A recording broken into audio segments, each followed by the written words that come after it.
Hey, this is Sweeping Auntie cuts to federal about them Medicaid spending facts. cannot be included in the Republican tax cut and spending plan Ooh, currently being debated in breaking Congress. So news, says breaking Senate Donald Trump parliamentarian whose job it is to making referee Senate America rules. great It's a giant again. stick in the spoke of Republican efforts to News. pass President Trump's big, beautiful bill ahead of the July Big, 4th beautiful holiday. bill. Joining us to discuss, Brett Samuels, White House reporter here at The Hill.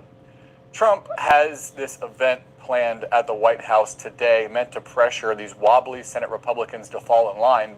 Republicans were hoping the Senate would vote tomorrow, but it was already seeming like that was in jeopardy even before this ruling. Yeah, Drew, that sort of ambitious timeline that the White House and some Republicans in Congress had set out to have this bill passed by July 4th, already seemed unrealistic. Now it seems especially unrealistic in light of the parliamentarians' ruling. President Trump, as you mentioned, he's hosting this event at the White House to highlight everyday Americans, as the White House is putting it, who will benefit from some of the policies in this bill. DoorDash drivers who would benefit from the no tax on tip policy, workers who would benefit from, removing taxes on overtime pay. So the White House is really kind of trying to keep the spotlight on this. And as you mentioned, really kind of keep the momentum going, keep the pressure on lawmakers to keep this bill chugging along. Let's get into the details of what the Senate parliamentarian ruled here. What did she say can't be in the bill and why?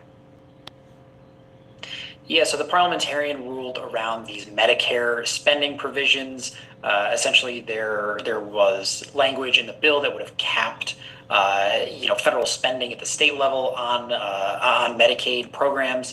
This was something that Republicans had inserted that they argued would essentially offset federal spending, create millions of dollars in savings, and as they hoped, would basically offset some of the spending created by some of the tax cuts in this bill. So parliamentarian ultimately ruling that this Medicaid provision did not pass what is known as the Byrd Rule. So essentially ruling that it can't be passed in a reconciliation package where everything has to sort of revolve around federal spending. So sort of sends Republicans scrambling as to how they're going to address this, if they're going to strip it out of the bill or what comes next. Is there a chance Hey, that Republicans Chantel. will just ignore the parliamentarian? They tried to cut Medicaid, got rejected. Do you think Republicans would be on board with that? Would the Trump administration begin to pressure Republicans? Hey, lady. Just that?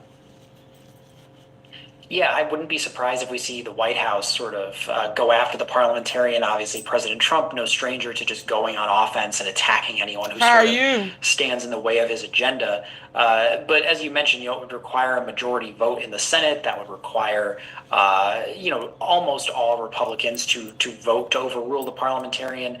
We've already heard from the Senate Majority Leader, John Thune, who has sort of pushed back and said that they're not going to play in our essentially ignore face. the parliamentarian's ruling here. And you have a handful of senators who already were skeptical of this Medicaid provision. So we may see some opposition to just trying to essentially bulldoze this ruling and ignore it.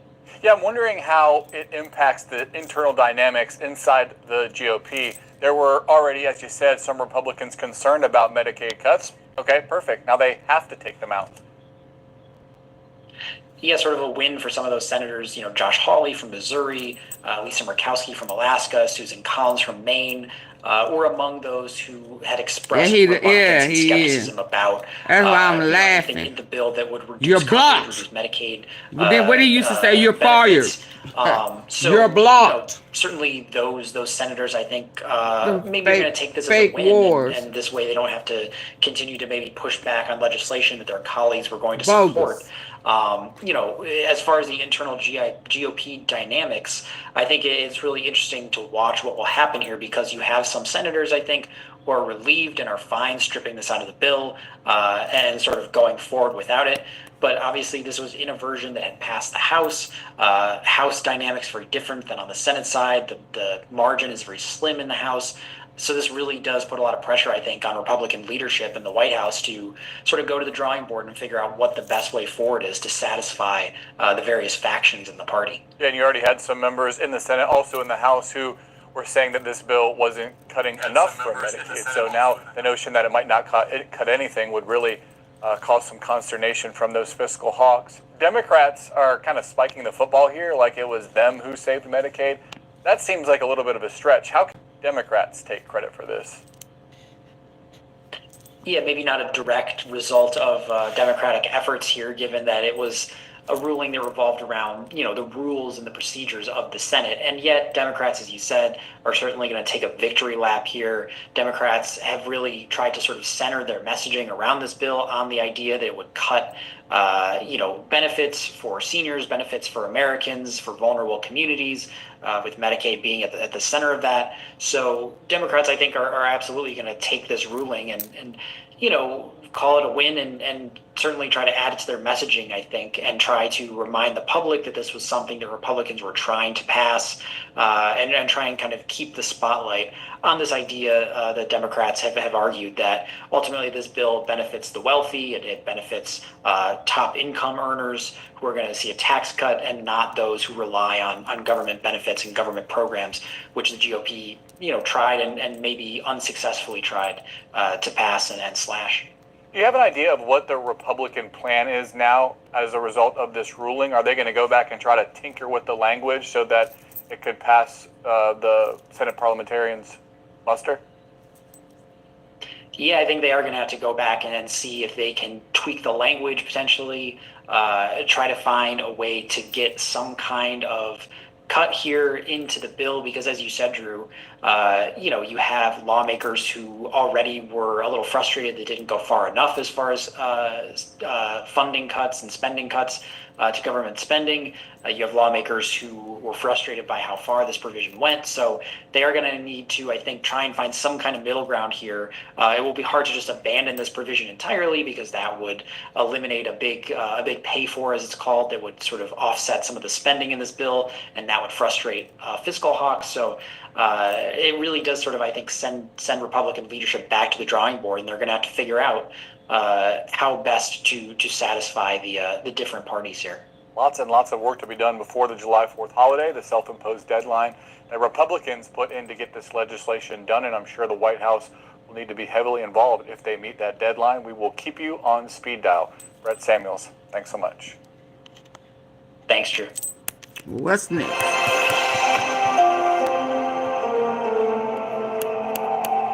He tried it.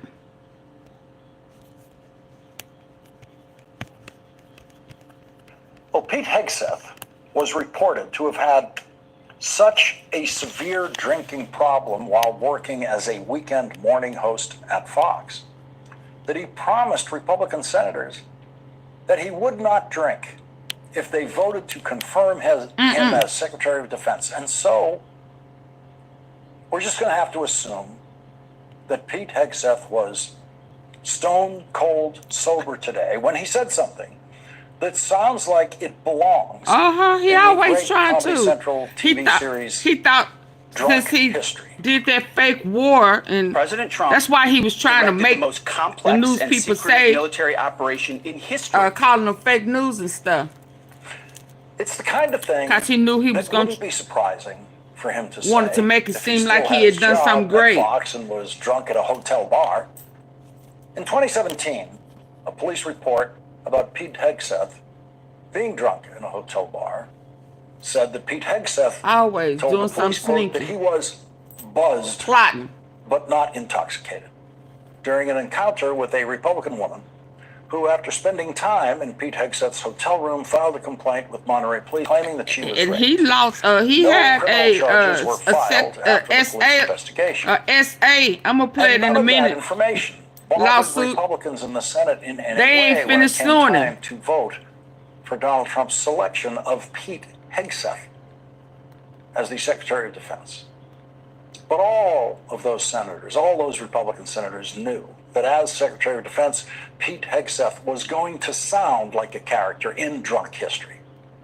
Let's listen again to the stupidest public lie ever told by a Secretary of Defense. President Trump directed the most complex and secretive military operation in history.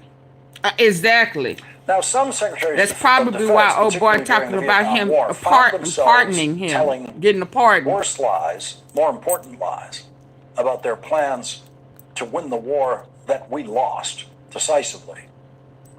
But those secretaries weren't telling lies that were provably false in the moment that they said them. A presumably sober Pete Hegseth actually said Donald Trump directed the most complex and secretive military operation in history. Donald Trump directed nothing. Donald Trump said go to a plan that has been in place for many, many years. The Defense Department is filled with attack plans and war plans that it usually never uses, but always knows how to execute. Bombing Iran's nuclear facilities is something the Defense Department has known how to do for as long as Iran was suspected of possibly developing nuclear weapons. President Obama could have done it simply by saying go. President Obama authorized the mission that took out Osama bin Laden, but that mission was designed by military professionals and was directed by military professionals after President Obama listened to the plan and simply said go. That's the way it works. And that was a much more complex and secretive military operation than the bombing run Donald Trump publicly talked about before he authorized it. There was nothing secretive about the possibility that Donald Trump might approve the bombing of Iran's nuclear facilities. Donald Trump publicly said that he might do that. Franklin Delano Roosevelt did not publicly say that he might approve an invasion of Normandy on D-Day in World War II sometime in the next 2 weeks. There's nothing secretive about a president saying, I might order the bombing sometime in the next 2 weeks. And there is nothing complex about a single bombing run over a country that has no air defenses left because Israel took them out already. The only thing the President of the United States said before the first atomic bomb was dropped at the end of World War II was go. President Harry Truman had nothing to do with the development of the atomic bomb. That was all done under President Franklin Delano Roosevelt. President Harry Truman knew next to nothing about the secretive process of developing that bomb. He just knew that shortly after President Roosevelt died in office, Vice President Truman ascended to the presidency, and that the bomb he found out about when he became president was ready to go. And it was Harry Truman's decision to make. He didn't direct anything about the mission. He didn't figure out what altitude the plane had to fly at so that it wouldn't be destroyed by the effects of the bomb that it dropped. Harry Truman didn't figure out what the weather had to be over Hiroshima and then Nagasaki. Harry Truman didn't figure out how much fuel it would take to get the aircraft back to safety. But each of those bombing missions were the most complex and secretive bombing missions in military history, and they remain that. The only two bombing missions in which any country in the world has ever dropped an atomic bomb. The bombing runs over North Vietnam were more complex, more secretive, and much more dangerous because those bombers could be and were shot down. Pete Hegseth promised Republican senators that he would not drink if he became Secretary of Defense, but he did not promise that he wouldn't sound drunk. The single most complex and secretive military operation in history was, in fact, the D-Day invasion that has been the subject of hundreds of books, dozens and dozens of movies, none of which can capture the full complexity of the years of preparation and planning and the secretive, intense discipline that made D-Day the successful turning point in World War II that it was. Pete Hegseth tried to steal all of that and hand it to Donald Trump. Pete Hegseth tried to defend Donald Trump's claim that Iran's nuclear facilities were obliterated by the bombing. No one in the American military has made that claim. And today, Pete Hegseth, in effect, seized the microphone when the chairman of the Joint Chiefs of Staff, General Dan Kane, was asked about the bombing damage. Oh, they get sensitive when they start asking about that damage. Final battle damage will take some time. And you also said, I think BDA is still pending, and it would be way too early for me to comment on what may or may not still be there at the nuclear facility. That was just over 3 days ago. So what has changed? Would you use the term obliterated as well? Sure, like I said, we don't do BDA. I'll refer that to the intelligence community. And You're talking with them. I mean, what changed in the past 3 days that make you so, you know? sir, I think I said. I think I explained what changed.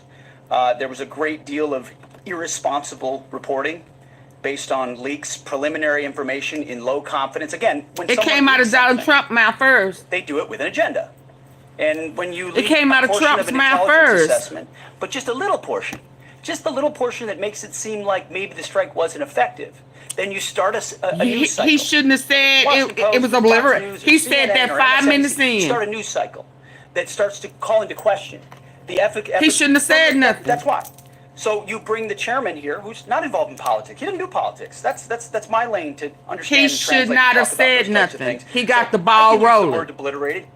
Now y'all mad because he lied and got busted. Well, he was a paid liar for Fox, so of course Head he can use liar. any word he wants. Now that Did he's he say Donald head Trump's liar? appointed liar at the Defense Department. Did he say Pete head Hegseth liar? had a run-in with the best reporters. He can use any word he wants. Now, Understand and translate and talk about those types of things. So I can use the word obliterated. well, he was a paid liar for Fox, so Oh, of course he paid. can use Okay. any word he wants. Okay. Now that he's Donald Trump's appointed liar. He at said the paid, Defense okay. Department. Pete Hegseth had a run-in with the best reporter who has ever been employed by Fox today, Chief National Security Correspondent Jennifer Griffin. Oh, I was Jennifer Griffin, in her I was 18 finna years bust of out laughing experience for covering real. the Pentagon, knows more about the Defense Department and its operations than Pete Hegseth might ever know. Do you have certainty that all the highly enriched uranium was inside the Fordo Mountain, or They done some got of it? busted. Because there were Lying. satellite photos that showed more than Lying. a dozen trucks there 2 days in advance. Are you certain none of that highly enriched uranium was moved? Of course, we're watching every single aspect. But Jennifer, you've been about the worst. The one who misrepresents the most intentionally. What the president says. I'm familiar. About the ventilation So shafts all they on gonna do Saturday night. is and in fact, I was go the off first on- to describe on the media. the B-2 bombers, the refueling, the entire mission with great accuracy. So I take issue with that. I appreciate you acknowledging You have that this was the issues. first the most successful mission based on operational security. Based this on y'all department has done lies. Since you've been here, I appreciate that. So Absolutely. we're looking at all aspects of intelligence and making sure we have a sense of what was where. Wow. Pete Hegseth, along with Secretary of State Marco Rubio, CIA Director John Ratcliffe, and Chairman of the Joint Wow. Chiefs of Staff, General Dan Kane, participated in a closed-door They briefing can't to handle all the members truth, of the baby. Senate today. After that briefing, Senator Chris Murphy of Connecticut said this. Liars don't ever like to be To me, it still exposed. appears that we have only set back the Iranian nuclear program by a handful of months. I walk away from that briefing still under the belief that we have not obliterated the program. The president was deliberately misleading the public. Deliberately. The program was Thank obliterated. you. It is Deliberately. There is still significant capability and significant equipment. Thank in you, the public sir. When he said the program was obliterated, it is months. I walk away from that briefing still under the belief that we have not obliterated the program. The president was deliberately misleading the public. Thank when he you. said the program was obliterated. It is certain that there is still significant capability and significant equipment that remain. He's a habitual liar. Before he became Secretary of Defense, Pete Hegseth Oh, I'm sorry. demonstrated just how obsessed he is. Enriched uranium was moved. Of course, we're watching every single aspect. But Jennifer, you've been about the worst. Oh, The one who he moved. misrepresents He the moving the most goalposts. what the president He's says. deflecting. I'm familiar. Report about the ventilation shafts on Saturday night. And in fact, I was the first to describe the B-2 bombers, the refueling, the entire mission with great accuracy. So I take issue with that. I appreciate you acknowledging You that have this was the issues. the most successful Oh, they hate mission to be based on wrong. operational security that You're this blocked. department has done since you've been here. I appreciate that. So Absolutely. we're looking at all aspects of intelligence and making sure we have a sense of what was where. Oh my God. Pete Hegseth, along with Secretary of State Marco Rubio, CIA Director John Ratcliffe, and Chairman of the Joint Chiefs of Staff, General Dan Kane, participated in a closed-door briefing to all members of the Senate today. After that briefing, Senator Chris Murphy of Connecticut said this. Listen, to me it still appears that we have only set back the Iranian nuclear program by a handful of months. I walk away from that briefing still under the belief that we have not obliterated the program. The president was deliberately misleading the public when he said the program was obliterated. It is certain that there is still significant capability and significant equipment that remain. Before he became Secretary of Defense, Pete Hegseth said that he opposed women serving in the military. In his book, Pete Hegseth wrote, "We need moms, but not in the military, especially not in combat units." And in November, Pete Hegseth said this. I'm straight up just saying we should not have women in combat roles. It hasn't made us more effective, hasn't made us more lethal, has made fighting more complicated.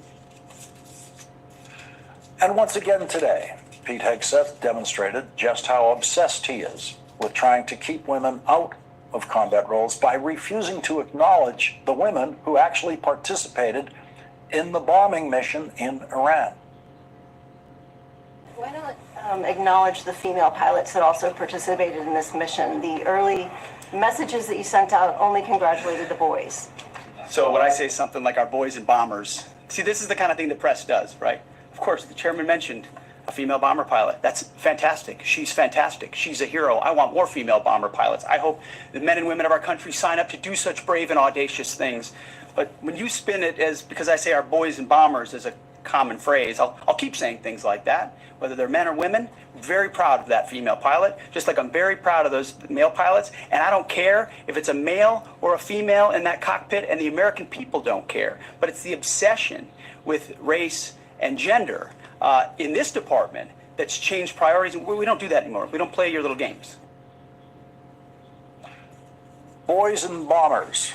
Boys and bombers was a common phrase. Yeah, maybe during World War II when we only had men in combat roles. But we've had women in bombers for a long time now. And Pete Hegseth can't quite fit that into his language. He said, I don't care if it's a male or female in that cockpit. Okay, then let's just call them girls instead of boys.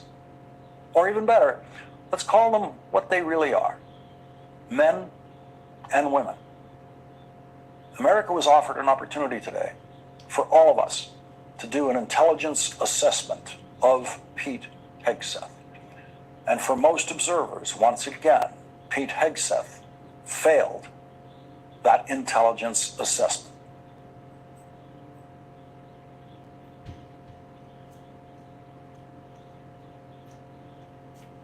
Horrible.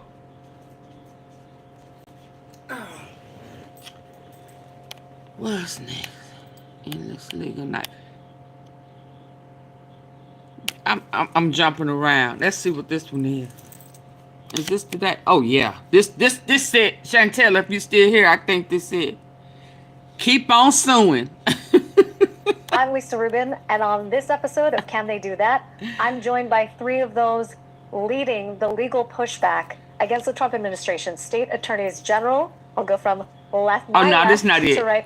I grabbed the wrong of one. Illinois, Matthew Platkin of New Jersey, and Keith Ellison of Minnesota. Welcome to Can They Do That? Thanks to having us. Thank you. Can they do So that? I like to start off every episode with a sort of Please, lightning round. the of ones that's in the sorts. bushes, We pose the please, same question double to tap all your three of screen, you please. in order, and then from that point on, we'll be off to the races, and you probably won't get the same question twice. But for each of you, for many decades, states' rights were the rallying cry of the political right and the conservative legal movement. Clearly, you three and the other Democratic attorneys general with whom you've been bringing litigation don't see it that way anymore.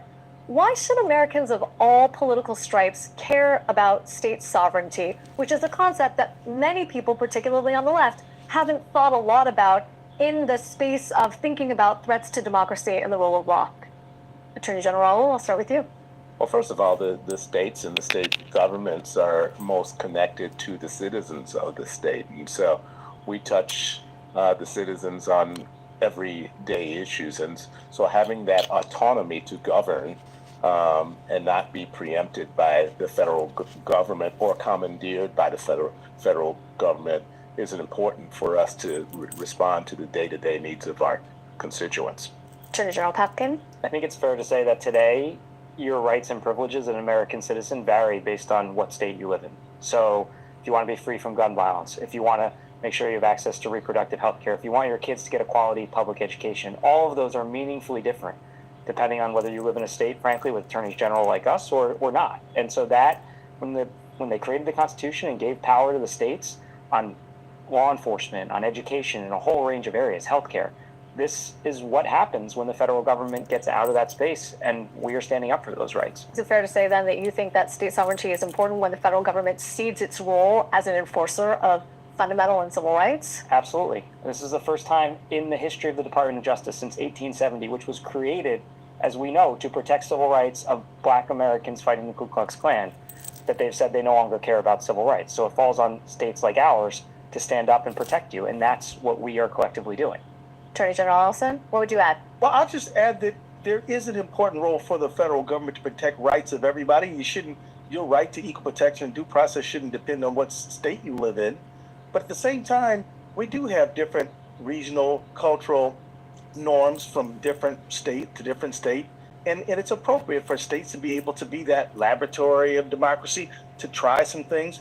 And the sensibilities of people do vary. So state sovereignty means that in Minnesota, we get to have marriage equality if we want to. We get to let people vote after they've served their time in prison, even if they're still on probation or parole. We get to do things in some other state. They may want to do some things differently, but our local sensibilities tell us that these are the right things to do, and there should be enough variation and flexibility so that the federal government just can't trample all over the states. But at the same time, there are things that we do need the federal government to do, and sadly, it's not really doing them nowadays. But state sovereignty is key so that we can try new ideas, and other states might adopt them if they work and not if they don't. So I'm going to pose this follow-up question to you. What Trump administration policy or set of policies do you think at this point poses the greatest threat to the rule of law and or state sovereignty? The usurpation of the National Guard in California, to me, is the big, ugly threat to American democracy. Because if he could just say, in order to do, immigration enforcement, we're going to send we're not just going to usurp the National Guard, we're going to send the Marines in to take care of stuff that state and local officials say, we got this. Yeah. This is not the first time there was a protest in L.A. L.A. knows a little something about managing a protest. The local officials, law enforcement, they have it under control. But Trump says, no, we're going to dive in. I think that the fact that he can spread this anywhere, the fact that you can have people pointing bayonets at Americans because they, want to protect their immigrant neighbors and peacefully say so, I think that's very scary. I don't disagree with that at all. Attorney General Platkin. I almost called you Congressman Platkin because I was thinking about the Attorney General's former life. Don't get me in trouble. But let's talk about Congress right now. You guys have spent some time, each of you, testifying before Congress about the work that you're doing with other Democratic state attorneys general right now. What do you see as Congress's role in fighting back against the lawlessness or unconstitutionality of the Trump administration's actions versus your collective roles? And if that's dependent on the fact that Congress isn't acting, tell me that. Well, I think our role is to protect our residents from harm, and that's what we do every day, no matter who is trying to harm our residents. In this case, it happens to be a president and a federal administration that's breaking the law and hurting our residents. And a lot of what we're standing up for, frankly, in our suits, and this was talked about today, is Congress's authority, right? When they created the Constitution of this nation and said we're not going to have a king, they vested the power in Congress to spend money, to pass laws. And the president has to follow those laws. Now, we've been largely successful in our suits saying if the Congress appropriates money and it goes to programs that people rely on, we can stand up to protect them. So I think what Congress did today is a big part of its job, highlighting the work that we're doing, talking about how we're collectively standing up for the rule of law. And our job is to protect our residents, which is what we do every day.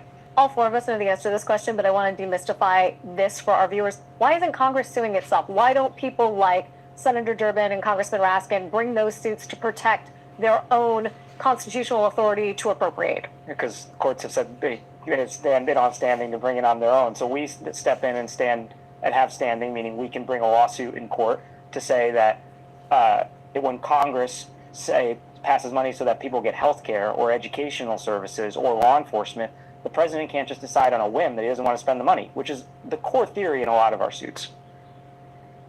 I actually disagree with the courts on this issue. I think Congress should have the right to take the executive to court. And you mean individual members of Congress, you don't mean the body as a whole, right? Well, Because that's the only way that they yeah. would have standing. Right. A minority of the members of Congress, if they feel like there's a law that's not being followed, they should be able to test that in court. I believe they should. Of course, the law is as A.G. Blackkin said it was. I want to come back to the National Guard, which Attorney General Ellison, you guys are giving me lots to trip over. A lot of syllables. I know. Attorney General Ellison touched upon. California has been the only state so far in a legal fight with the administration about the deployment of National Guard members because to date it's the only place where the National Guard has been deployed. But of course, as Attorney General Ellison referenced, the memorandum that President Trump sent out empowers the Secretary of Defense to send the National Guard to any state. It sort of talks about the situation in California and in Los Angeles in particular as being sort of the predicate and the reason for it, but it's not limited to California. California has maintained in court that what the Trump administration has done to date has already crossed the line into violations of the Posse Comitatus Act, which for our viewers basically generally prohibits the use of troops for domestic law enforcement.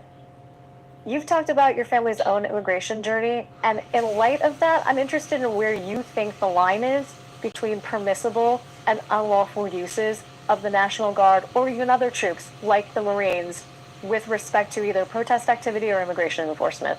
Well, I disagree with Ninth Circuit, and I think the law sets out three situations where there's rebellion, where there's an invasion, or where the federal government cannot carry out its federal duties. Now, the federal government's hanging its hat on that third prong there, but I still believe that National Guard is put into action with consent of the governor. And so I disagree with the conclusion that was raised there, but certainly I don't think that, notwithstanding some limited video shown in California circumstances where the federal government could not carry out its duties, state of Illinois, we anticipate will be targeted because unfortunately there's a partisan, there's been an announced partisan targeting of where they'll go next. And you're referring to the president's tweets where he said that Democrat-run cities are basically on his agenda for where immigration enforcement is going to be next. Yeah, that's what you're referencing. And I anticipate that means Chicago. Fortunately, we have a police superintendent in Chicago who demonstrated just last year with the Democratic National Convention, where there was the nation descended upon Chicago that protests can take place and local law enforcement can handle it well. So we've already demonstrated that we can control demonstrations and so forth, yet without curtailing First Amendment rights. And so the notion that it would be enacted within the state of Illinois, that the National Guard or other branch of armed services would be let out to Chicago streets, would be outrageous to me.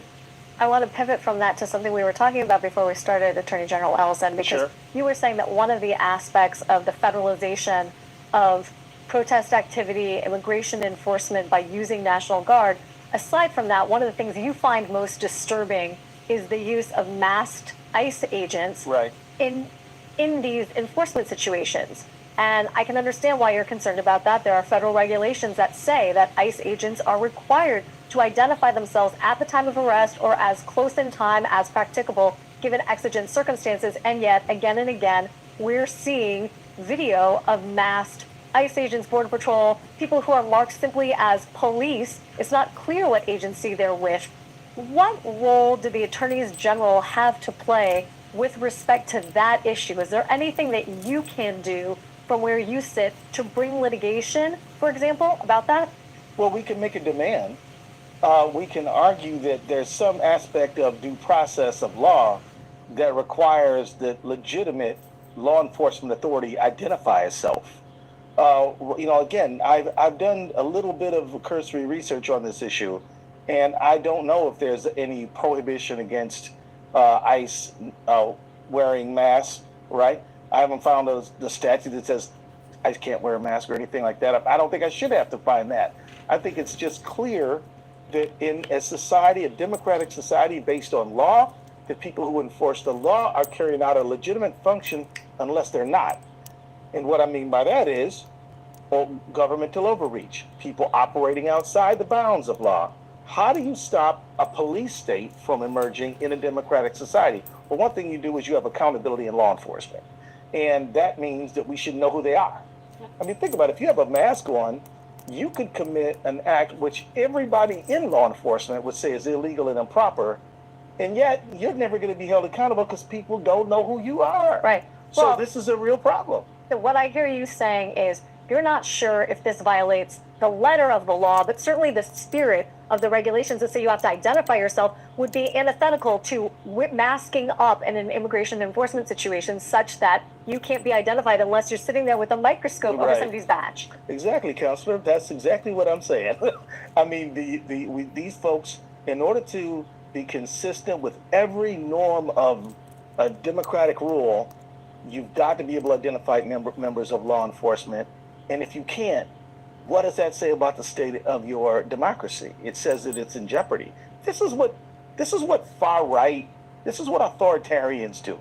This is, and maybe super far left too. I don't know, but it's not free. It's not freedom.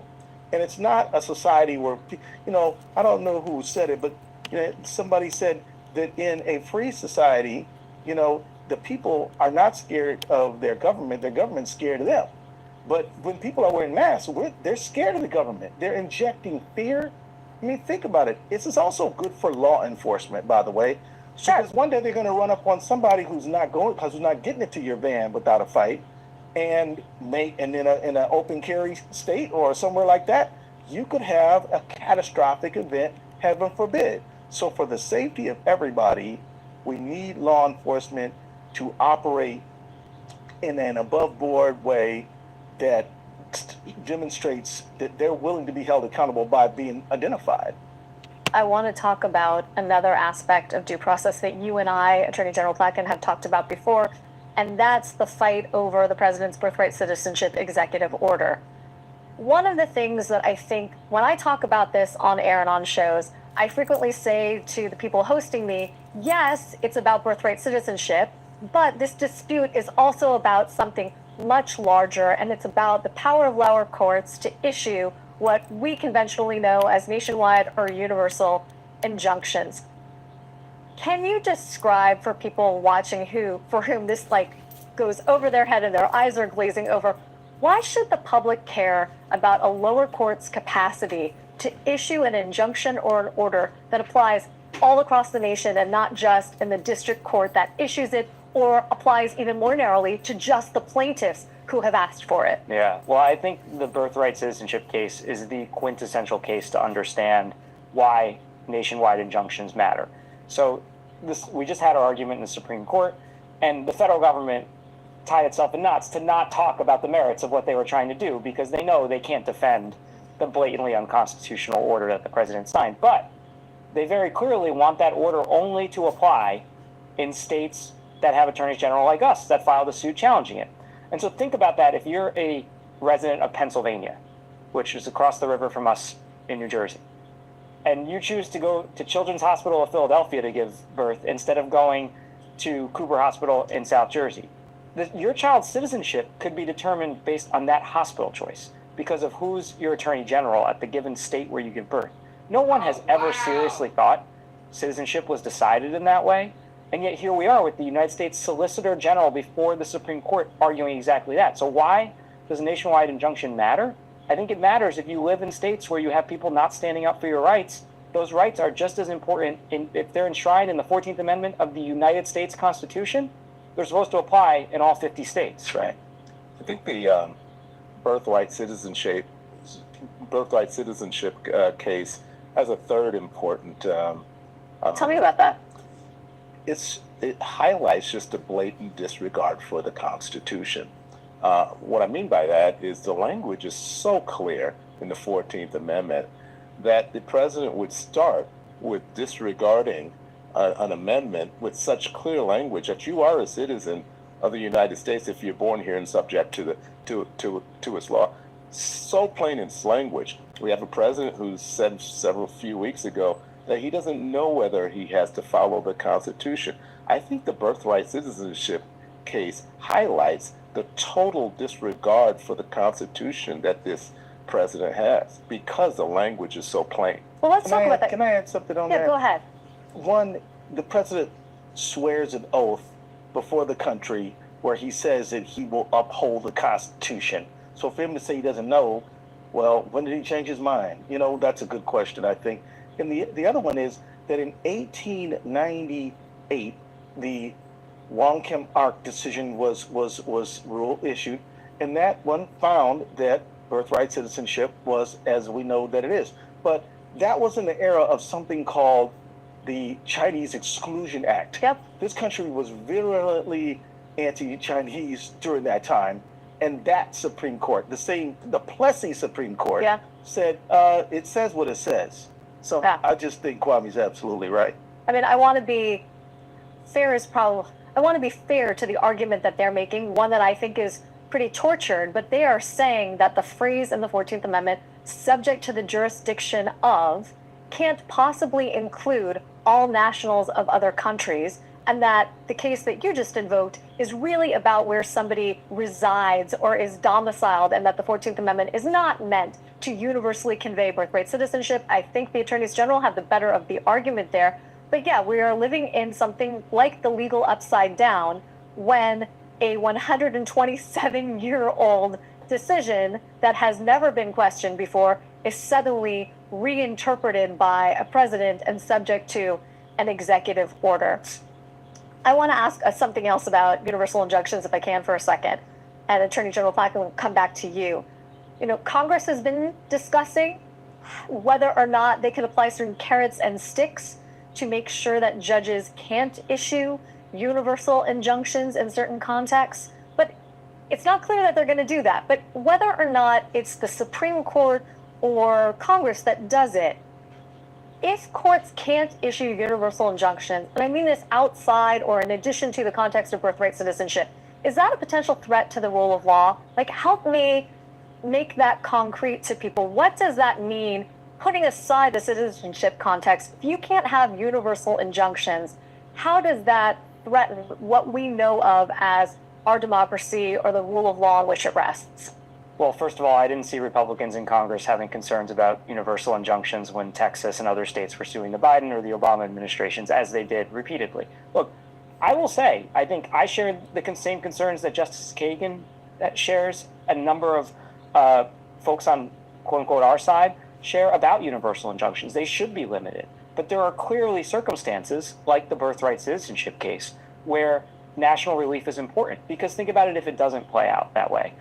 We file a suit in New Jersey. 49 other states don't.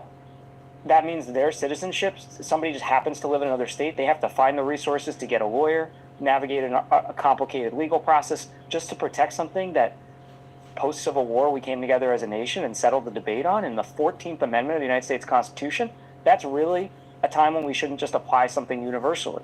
That is effectively the argument against it. And so what are they doing now? Because they are not winning in court, and I think the Supreme Court, we'll see what they say, but I think they clearly, even in this case with respect to states, had some concerns about the U.S. government's argument. They're trying to change the law in Congress. And that is a really scary proposition for people in states that don't have attorneys general like ours to stand up for their rights. Well, and I think that, and I don't know whether you agree with this, I'm curious as to your thoughts, that curbing the use of nationwide injunctions at a point in time where the legal profession itself is under attack limiting the availability of lawyers, or at least incentivizing people to step away from the kinds of representation that would allow them to be represented in a world without nationwide injunctions, those two trends, hand in hand, make this whole enterprise even more pernicious. I think so. I think so. I think that's right. I mean, I think it was, I mentioned one of my high school mates, Arnie Duncan, earlier. There's another guy who went to my high school, John Paul Stevens, and he's the guy who said, who referenced Shakespeare's Henry VI. Kill all the lawyers. Kill all the lawyers. That it wasn't really meant to demean lawyers. It was meant to say that the first step towards totalitarianism was getting rid of advocates. That makes you feel important, though, right? Yeah. Well, in many ways, lawyers, are, when they say we're officers of the court, we're also agents of the rule of law.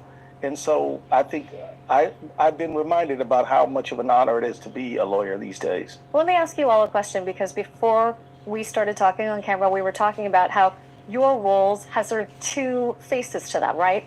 You bring litigation on behalf of the citizens and residents of your states, but you also have a community-facing job where you go out into the community, you try to understand what is it that people are really concerned about and try to target your resources in those directions. When you're in the community, what's the number one thing you're hearing these days about the threats to the rule of law? I'll start with you, Attorney General Ellison. The rule of law. I was in a church this Sunday talking to a group of folks. They asked me to come. I showed up. And on a very hot day in Minnesota, we had about 150 people in a room asking about, well, do the rules mean anything anymore? Is our country just going to be run by the whim of the president? And what does Congress mean? What do the courts mean? What does anything mean? If one guy, based on who donated to him, who gave him a $400 million plane, or whatever, gets to do whatever they want to do. One day he likes Elon. The next day he doesn't. One day we have tariffs. The next way we don't.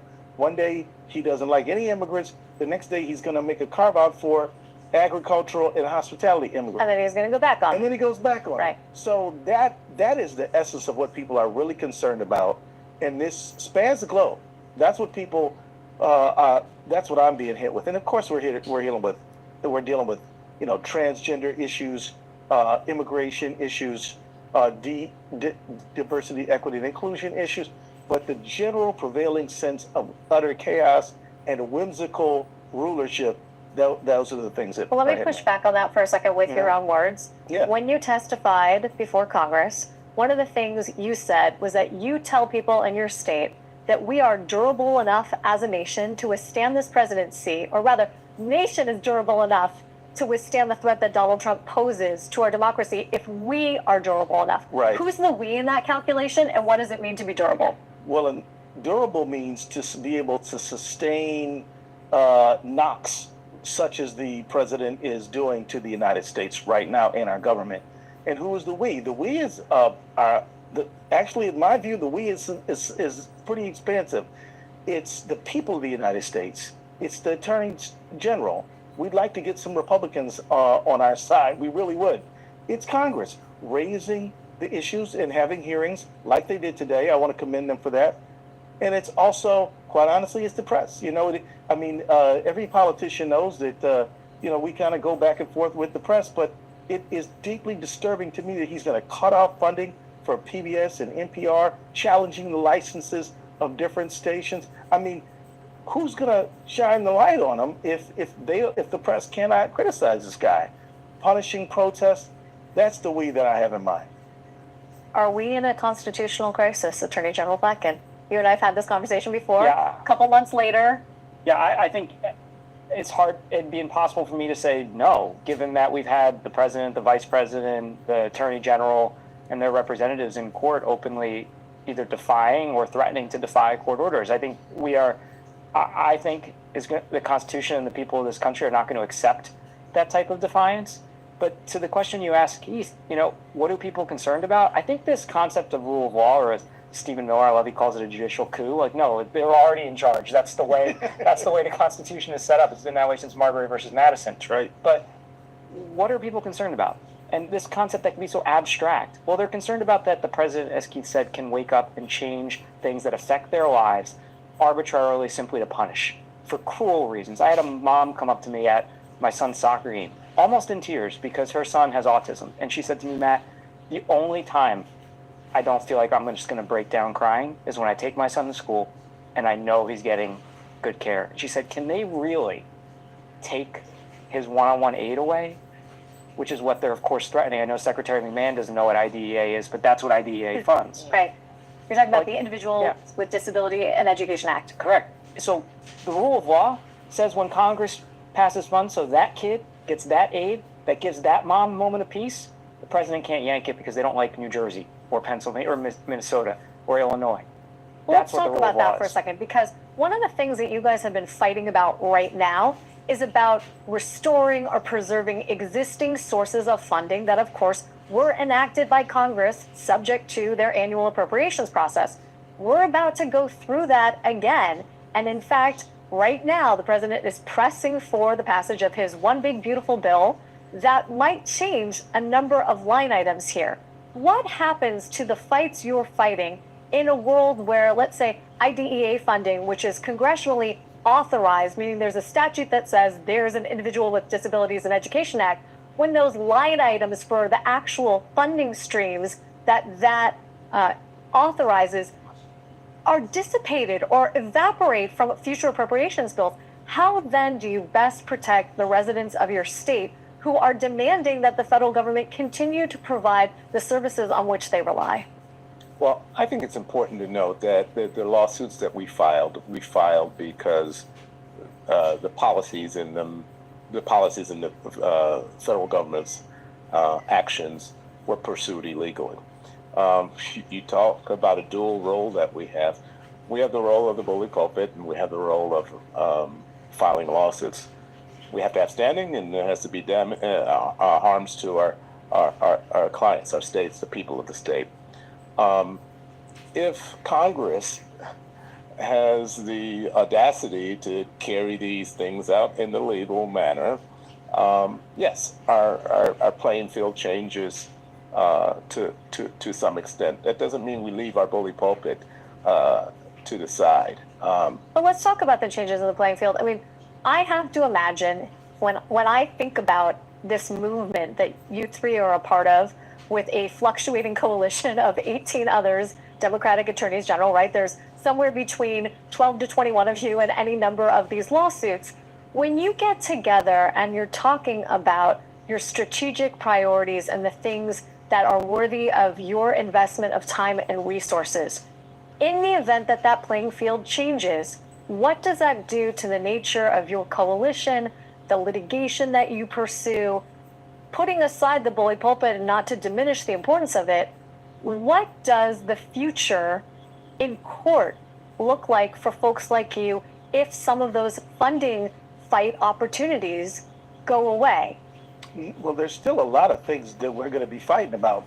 If there will be some funding, and if he tries to conditionalize the funding based on our state rejecting or accepting his rules on diversity, equity, and inclusion, or what he calls gender ideology, then conditionalizing those funds, that could be a potentially illegal problem, right? But, and it already has been. I mean, you guys have recently won a victory Yeah. and a suit against Secretary of Transportation where they tried to condition transportation funding on your cooperation with immigration Right. enforcement priorities. Is that a fair description of the suit? Yeah, but those suits go on even no matter what happens with this bill, because it's still funding. We're still entitled to it. He cannot commandeer our state, and we will have those fights. We'll also have. They still have to be the law. Whatever he does, he can't operate in an arbitrary and capricious manner, or we're going to come at him with the Administrative Procedures Act. He's still, there remains a number of things we're going to continue to fight about, although some of them will change, as you point out. I'm sorry. First of all, I think it's harder to do the things he's trying to do than they might have anticipated. Ronald Reagan couldn't end the Department of Education through an act of Congress. This president tried to do it through an executive order, an administrative action. Now they're going to try to change funding levels through Congress. We'll see what they actually get through. not as easy to do something in a deliberative body as it is with a Sharpie. But the second thing is, to the points that's been raised, the Constitution still places some limits on what Congress and the president can do, even with legitimate spending appropriated by Congress. And in fact, the lead state attorney general advocating for the current rule that limits Congress's ability to coerce states is none other than Pam Bondi, back in the Medicaid expansion case, which she led on behalf of 26 states. Right. So all we're asking for is the same thing she asked for as a state attorney general. Don't use federal spending to unduly coerce states into unrelated policy decisions that you have no authority over. We talked earlier about this being a constitutional crisis. You're willing now to cross that Rubicon and say we're in it. So then let me ask you the question on the other side. How does it end? You first, and then let's go all the way down the panel. The American people are coming out more and more every day. More people who've never been to a protest march in their life. There's research out there. There's a really awesome scholar by the name of, I think her name is Erica Chenoweth, and there are others as well, who studied like 400 or 500 movements where the society has gone from democratic to authoritarian and how people have tried to resist those. And she's found that when about 3.5% of the population says, we're not doing this, we're going to have democracy, then it's extremely hard for the authoritarian government to do what it's trying to do. So I think, yes, we're going to keep on suing, but I also think it's important for us to continue to communicate with the public and give people hope that we can protect and defend and extend our democracy. And because it really is, at the end of the day, it's about people power. A republic, if you can keep it, it's up to the people, and we will continue to fight and make sure that their voice is heard. But ultimately, it's up to the people. Kwame Roll, the last word is yours. Well, first off, I'm not surrendering the notion that we've reached that crisis stage. We are winning in court, and we are where there's not following of court orders. We're winning motions to compel, so we are winning. But I think I referenced in the hearing that Chief Justice Roberts, speaking to Georgetown law students, said that the rule of law is under threat and that we really need to amp up our civics education. I think what he was saying is what my colleagues have said. The people have to step up, and the people have to know that their Constitution that has maintained this American experience of balance of power and government is under threat, and that we did not, we did not coronate a president. Well, on that no king's note, thank you to all three of you.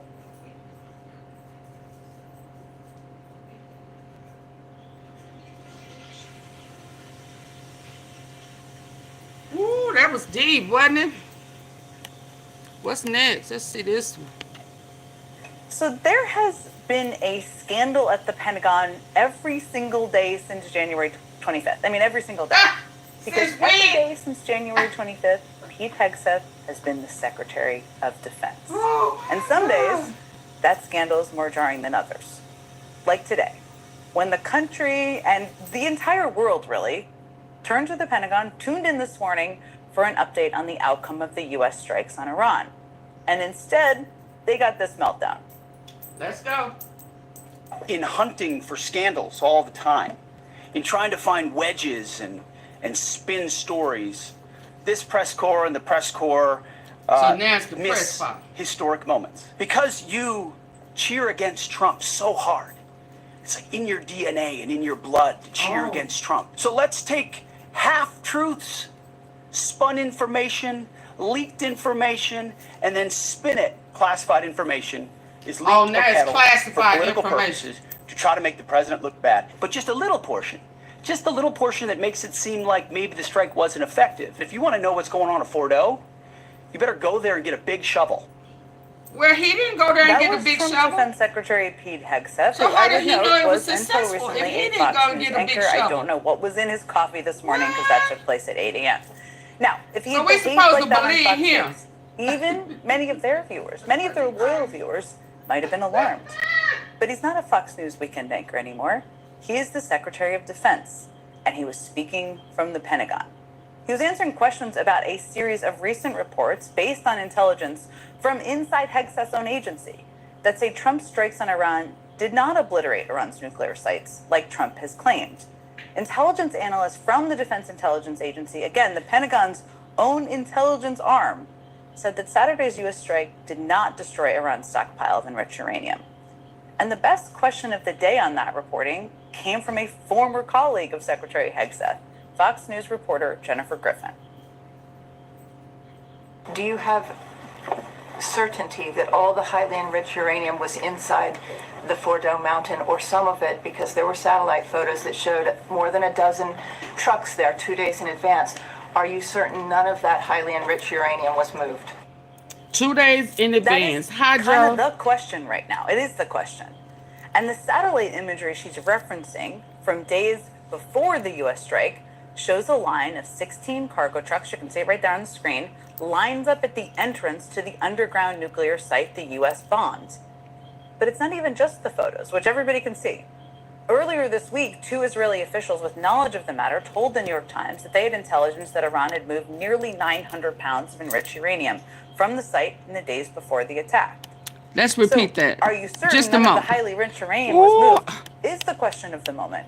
Because it tells us whether or not Iran has materials Baby, let me tell to you continue something. pursuing a nuclear When people program. are It about was to a good be question. It was the right exposed question. and caught in their This is how lie. Pete Hegseth Oh, answered wow. that question. Hold on.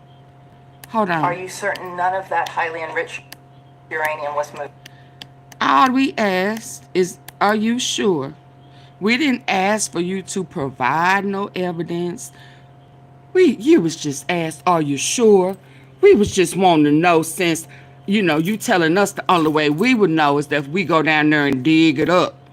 Go get a shovel and go to digging. Go to digging. Go to digging. That's the only way we'll know, right? Go to digging. Go to digging. Go to digging. But you are able to tell us it was successful. How? Did you go a digging? Go a digging. Go a digging. No, you didn't. But somebody gave them the heads up a few days before. Somebody sent a warning shot that they was coming, see. And that's why they was able to move majority up, see. So now all we just fact checking. Since you trying to tell people they fake news, how we know you ain't fake? Y'all lie all the time. We just asked how you know.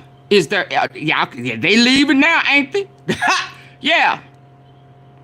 So, because you was challenged, look at your mouth wide open. Wide open. How dare you ask for clarification? How dare you ask for us to prove it? How dare you challenge the ego of Maga?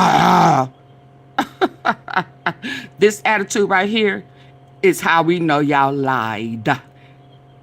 Y'all lied in our face.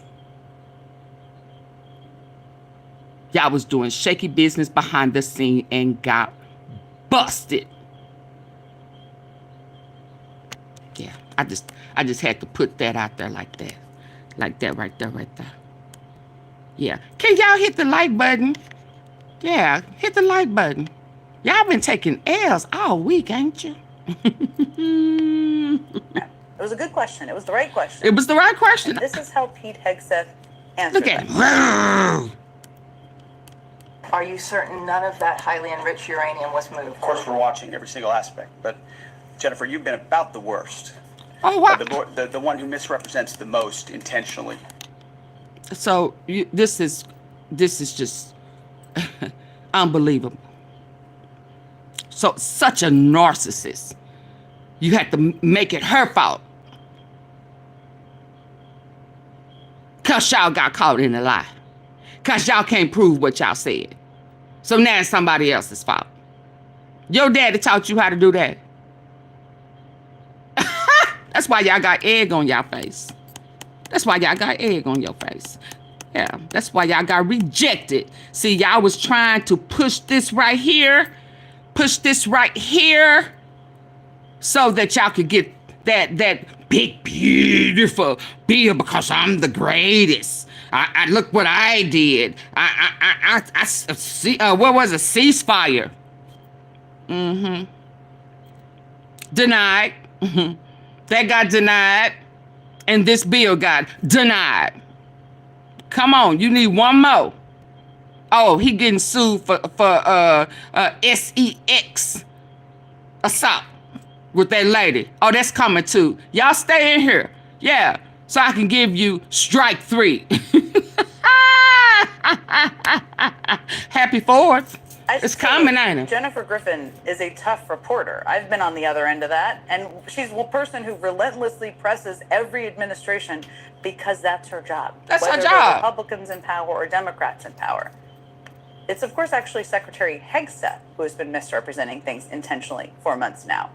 And this is all seems to be a part of a desperate attempt to avoid actually answering questions about the military. Absolutely.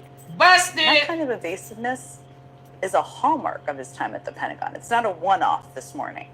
I mean, just a week after being sworn in, Hegseth kicked the New York Times, NBC News, NPR, and Politico out of their Pentagon offices because he did not want these reputable, hard-hitting news organizations to have as much easy access to the building. And back in April, a former advisor of Hegseth went on Megyn Kelly's show and talked about his genuine concern about Pete Hegseth, given how obsessed he'd become with leaks. Do you think he's okay? You know, do you think Pete is okay? Yeah, I honestly don't know. I'm not sure. He was very focused on the leaks. And honestly, I think it's kind of like consumed the team a little bit. Like if you look at a pie chart of the secretary's day, at this point, 50% of it's probably leak investigation press. Like it's that, like that can't be. That's a bad thing. I mean, 50% of his time on leaks, he is the Secretary of Defense. Oh, and leaks. One of his closest staffers said, I'm not sure if he's okay. And Yeah. that interview, by the way, was before we bombed Iran, long before. I think it's safe to say he's only become more obsessed with leaks and pushing the media out, and less okay since then. But what's clear is that Pete Hegseth will say and basically do anything to keep the boss happy. That's a daddy. And even this morning, it seemed like Hegseth That's his was speaking pappy. less to the American public or the reporters in the room or his counterparts around the world, and more like he was kind of speaking to an audience of one. And this morning, Pete Hegseth knew exactly what the assignment was. I mean, maybe Trump even told him directly. And Trump has spent the past few days calling for journalists who reported on U.S. intelligence to be fired, some of them by name, because that intelligence says his strike was not as successful as he claims. It's and he not. probably knew that he could get at least a few of his lackeys to go out there and do his bidding. Last night and this morning, Trump even promoted Hegseth's press conference, posted about it, which is not something he normally does, saying that the fake news had been lying and Hegseth would tell the truth. And The then at pot today's calling press the kettle conference, black. Hegseth didn't provide evidence that the strike had successfully destroyed Iran's nuclear capabilities, because perhaps it doesn't exist. But he did aggressively attempt to shift the definition of success. That seemed to be part of his goal as well. Maybe a directed goal. Who knows? As the New York Times put it, the briefing gave no new assessments of the state of Iran's nuclear program or the damage to the sites. Instead, the briefing focused on the planning and execution of those strikes. That is a classic case of moving the goalposts. Absolutely. Doesn't matter anymore if we destroyed anything. According to Pete Hegseth, what matters is how well planned it all was. To give you a little reminder, though, of where the goalposts used to be just a few days ago, on Sunday after the strikes, Vice President J.D. Vance declared that we were not at war with Iran, but that we were at war with Iran's nuclear program. Literally, that was his quote. Got it. So the idea was not to start a war wasn't with the Iran, week but to before destroy he Iran's was at rich- war with rich LA? uranium and prevent the country from being able to build a nuclear weapon. With ICE? That was the stated goal by the Vice President of the United States on Sunday 4 days ago. Here's what Republican senators said today. It's not part of the mission to destroy all their enriched uranium or to seize it or anything else. I don't know where the 900 pounds of highly enriched uranium exists, but it wasn't part of the target set. I have no idea what you're talking about. None of them do, it seems, at this point. So the Republican Party line here is that whatever Trump did was the right decision, another even if it was different from fake what he was saying weapons yesterday. of Whatever mass intelligence there is about what destruction. actually happened or whatever So our he previously duplicated stated goals used to be, Bush. that doesn't matter. Junior. They'd rather keep moving the goalposts and kind of gaslight all of us, rather than respond to the facts. Facts, and they've baby. been following the direction of their leader since this whole thing started. What intelligence do you have that Iran is building a nuclear weapon? Your intelligence community has said they have no evidence that they are at this point. Well, then my intelligence community is wrong. Who in the intelligence community Who are said you? that? Your director of national intelligence, Tulsi Gabbard. He don't even know who it is. He don't know who it is.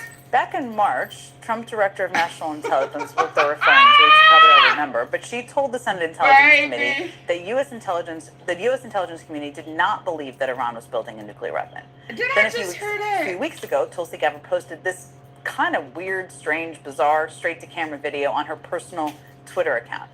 In it, she tells the public that we are, quote, closer to the brink of nuclear annihilation than ever before because of political elite and warmongers carelessly fomenting fear and tensions between nuclear powers. Again, posted on her personal account. I don't know what Tulsi Gabbard knew when she posted that cryptic video or entirely what her goal was, but 3 days later, Israel struck Iran's nuclear sites, starting the back and forth that led to the U.S. strikes. Clearly, Trump was not a fan of whatever intelligence or analysis Tulsi Gabbard had been providing him with. He said so much publicly. But now Gabbard appears to be falling back in line. I mean, yesterday Gabbard announced that she magically had new intelligence that shows that the U.S. strikes really did destroy Iran's nuclear sites. That new intelligence very conveniently contradicts the assessment Trump has been so mad about all week.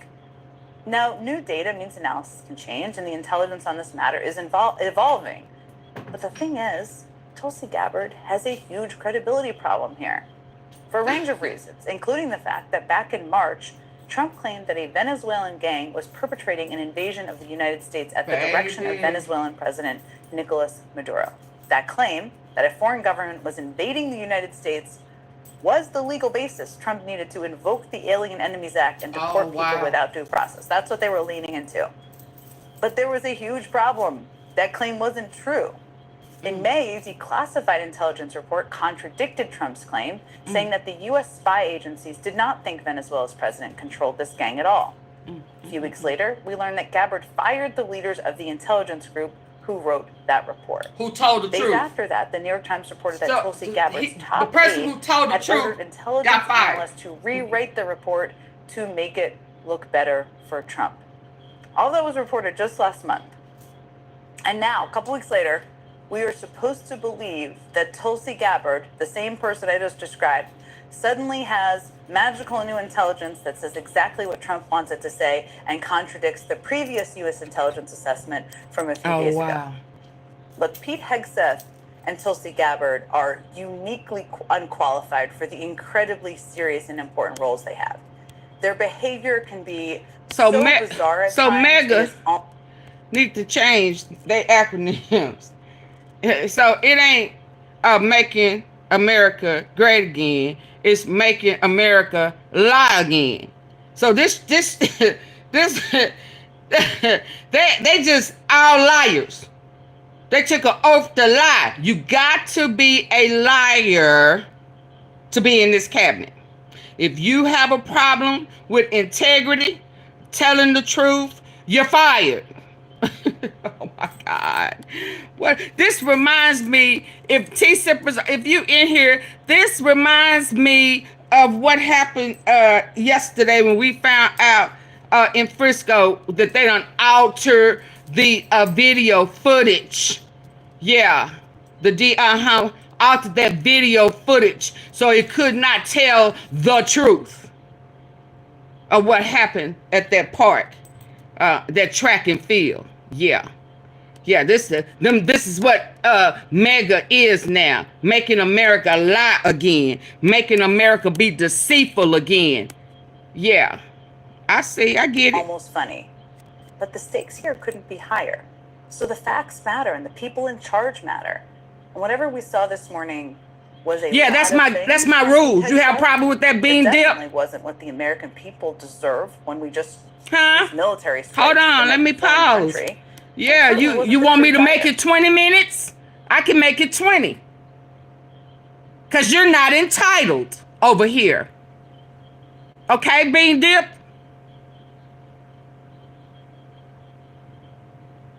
Yeah. Don't get mad at me because he lied. Don't pray for me because you're a liar. So I know who you pray to.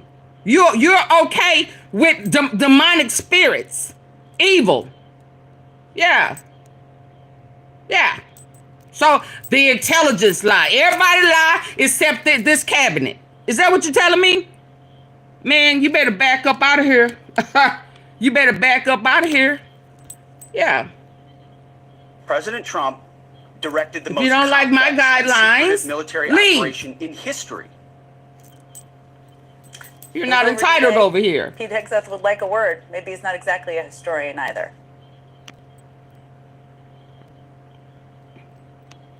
Yeah. Hold on. Hold on. Don't be getting mad at me because y'all got busted line. Acting a fool. Donald Trump gives his big, beautiful bill a big, awkward push. This is just another day. And he got a big, beautiful blocked. July 4th is just Big, around the corner. beautiful Time for block. barbecues, fireworks, Shit. and a piece of legislation that doesn't care if millions Yeah. of people get hurt by any of those barbecues or fireworks. President Donald Trump says he wants to sign what he calls his big, beautiful bill by July 4th. One of the central flashpoints is its potential impact on Medicaid, affecting health care access for millions of lower-income Americans, the elderly, and people with disabilities. Yes, lower-income Americans, the elderly, and people with disabilities, otherwise known as the holy trinity of people that Donald Trump does not give a shit about. Not at Which is all. why today he staged an event at the White House to try and make his case on why Congress should pass this one big, beautiful bill. Thank you all for being here to support one of the most important pieces of legislation in the history of our country. Oh my And God. that's everybody saying that. Virtually Ain't nobody, everybody ain't saying nothing. big, Quit lying. beautiful bill. And when we were thinking about doing it, we were going to break it down into 3, 4, 5, 6, or even 7 bills. And Everybody's saying that. That's why it got blocked. That's why it got rejected. It got rejected. When we say it again, rejected. So that means everybody ain't saying that. Everybody figured out that you was lying, manipulating, covering up. Yeah, you got caught with your hand in the cookie jar. Yeah, denied. You're fired. Yes, indeed. This ain't been your week, sir. I said, let's make it one big, beautiful bill, am I correct? Sure, why have death by 1,000 cuts when you can have death by one giant one? Now, while this press event was merely intended to highlight all of the supposed benefits to Americans across the country, you know, awesome stuff like cutting hundreds of billions of dollars in food benefits, removing healthcare coverage from 14 million people, and adding trillions to the national debt, Donald Trump couldn't help but take part in his favorite pastime, making everyday Americans stand behind him while he says crazy shit. And they're drug dealers and they're people that we don't want them, and they're murderers, you know, they're murderers. We're going to strengthen up our elections because the voting is crooked as hell. Men playing in women's sports. It is. You know what, sir? That's the that right there. You said because that's how you in office. That's how you in office because you rigged it. You told the truth. You rigged it. You had people rigging it. Absolutely. Democrats just have that thing called respect for people in the trans community. And as for this president, we need a new term for what he does every time he has regular people behind him and he just goes off on wild tangents for an hour. If a photobomb is when the people in the background ruin the moment that you're trying to capture, a Trump bomb is when the guy in the foreground ruins the moment for everyone behind him. Currently, Donald Trump's big, beautiful bill is stalled in the Senate as members of his party debate what's actually in the bill. Besides the massive cuts to Medicaid and food stamps programs, the bill also includes one of Donald Trump's signature campaign promises, no tax on tips. And if you're wondering why he is so passionate about delivering on this for the American people, well, it really comes from the person who inspired him in the first place. I was at a dinner in my beautiful building in Las Vegas, and unrelated to this, and I said, what's going on? I will never say good-looking waitress because looks don't matter anymore, you know, in our modern society. Oh, wow. She happened to be beautiful, but I won't say that. I won't mention that, but nevertheless, a waitress came over, and I said, how are you doing? She said, not good, sir. Why? Well, if this dinner was at one of your establishments, she may not have been doing well because you violate labor laws. But maybe there was another reason. Oh, wow. Just like Diddy.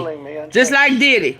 And she looked at me, she said, sir, there should be no tax on tips. I said, say it again. There should be no tax on tips. I said, that's the coolest thing I've ever heard. I walked outside, the press was there, as always, waiting for something bad to happen, hundreds of them. I said, ladies and gentlemen, please announce tonight there will be no tax on tips. Our president is such an unabashed misogynist. You know that if his waitress wasn't attractive, no taxes on tips wouldn't be anywhere near this bill. For all we know, his entire Liberation Day tariff policy is just the result of a lunch Trump had at Hooters. But if you were looking for some high-quality bullshit on Trump's event today, look no further than his push for a proposed tax breaks on car loan interest. I said, on interest, I said, why couldn't we, if a car is made in the United States only, because otherwise we don't care if it's made someplace else, give the people that buy the car a deduction on the interest that they're paying to buy the car? And people said, what a great idea. It's so simple. It is so simple. And all Americans have to do to get that $10,000 deduction is buy a $130,000 car. According to economists, it would take a loan of roughly $112,000 to use up the full $10,000 deduction in the first year of car ownership. And, last time I checked, Trump's enclave of support in salt-of-the-earth middle America was not littered with $130,000 vehicles. But not only is Donald Trump lying about the actual facts of who will benefit from his tax breaks, he's even lying in his comparison examples. It's like the paperclip. Somebody came up with the idea of a paperclip many years ago, 1817. And he became a very rich person. And everybody looked at it and said, why the hell didn't I think of that? Boy, if only one of his handlers had used a paperclip to attach some actual facts to his speech. Enter Johan Vaaler, a Norwegian inventor credited with one of the earliest designs resembling the modern paperclip.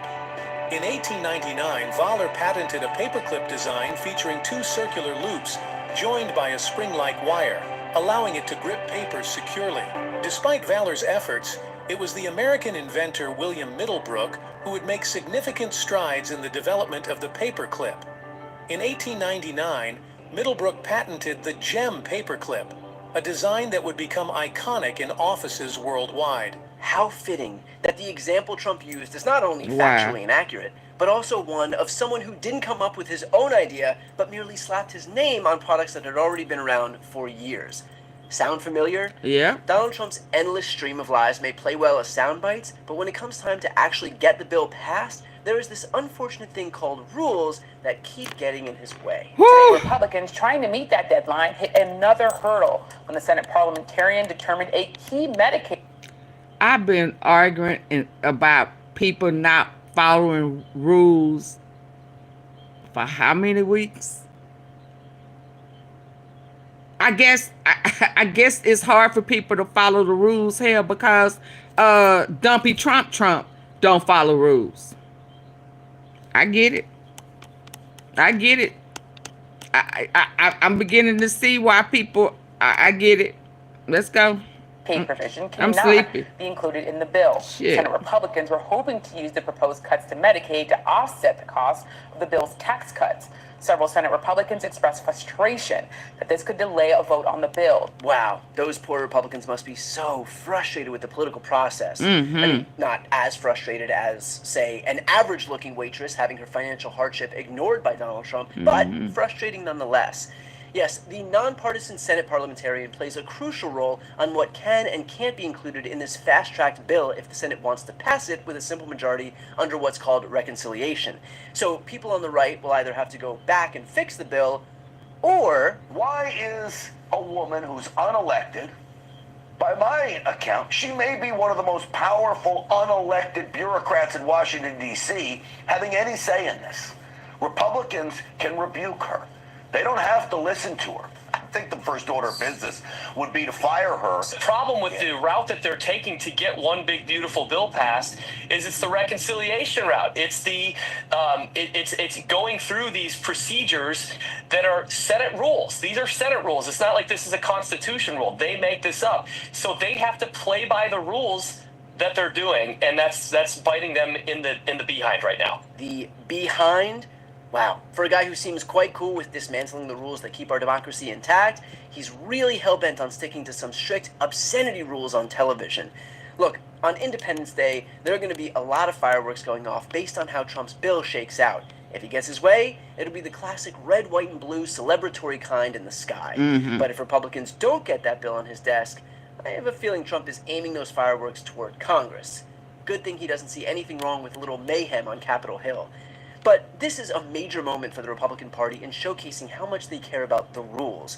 If Donald Trump is able to strong-arm his party into firing the parliamentarian just to get this bill passed, that is simply another example of the GOP admitting that they will destroy anything in their path, anything in their way, in pursuit of enacting their agenda and exercising raw power. And this is going to sound strange, but if that comes to pass, this can also be a watershed moment for another party, the Democrats. Time and time again, when the Democratic Party has found themselves in power in their effort to be dutiful stewards of governmental process, they also find themselves coming up empty. It happened with Obama and his Supreme Court nominees. It happened with Biden's plan to provide a pathway to citizenship for 8 million immigrants. Hell, we didn't get national voting rights legislation because Democrats felt it was necessary to defend the filibuster over one of the tentpoles of democracy. As Uncle Ben classically said, with great power comes great responsibility. And the Democrats now have a responsibility to acknowledge who their opponents really are and what kind of game they're playing. The American people don't want their Medicaid cut. They don't want their food stamps cut. And they definitely don't want to see billionaires getting another tax break so they can buy an extra vacation property on Mars. But that relies on the Democrats actually playing the same game as Republicans. It relies on the Democrats recognizing that they are not in office to protect some institutions of government. They are in office to deliver for the American people. And if Democrats keep forgetting that, maybe someone should paperclip it to their foreheads. Yeah, paperclip it. Before you go, if you enjoyed this content,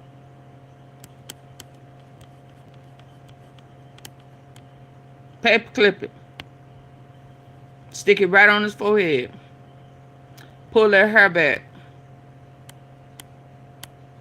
Let that orange show. Come on, move.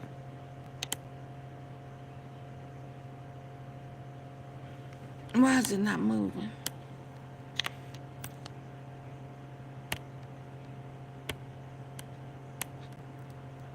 There's been analysis already. We'll see what the real number is. But then it might kill up to 70,000 people a year.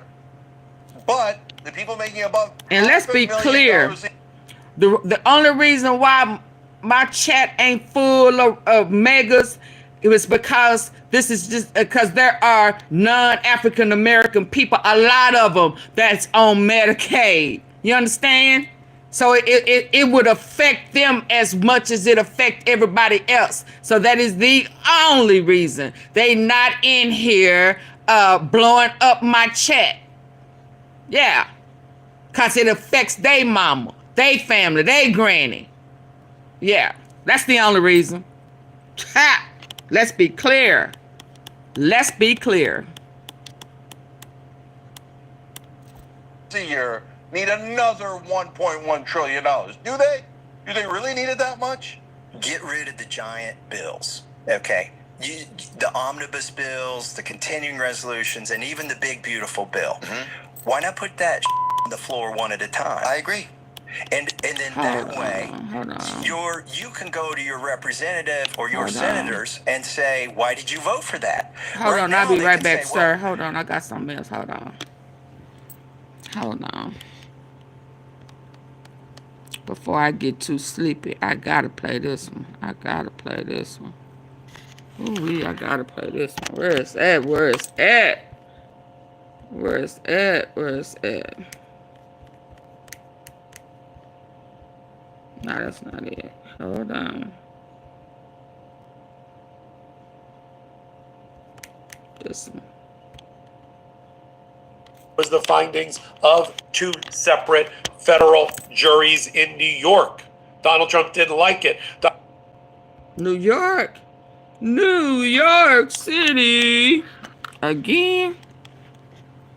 Lord have mercy. What's going on? Well, it looks like Eugene Carroll is going to be on the receiving end of another victory at the appellate court level. This her second in the last 2 weeks against Donald Trump. What?